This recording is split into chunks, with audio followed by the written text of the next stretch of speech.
बकी के शिव चर्चा में अइबा कि ना अइबा। बकी के शिव चर्चा में घर अइबा कि ना अइबा। ए हो भैया घरे अइबा कि ना अइबा।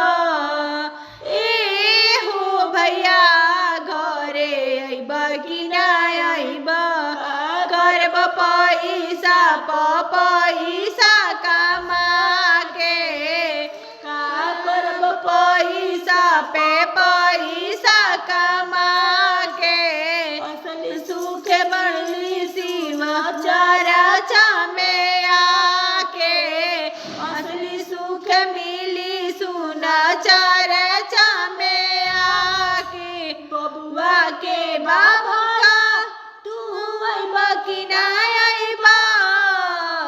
बबुआ के बाभारा तू अइबा कि ना अइबा। ए हो भैया घरे अइबा कि ना अइबा।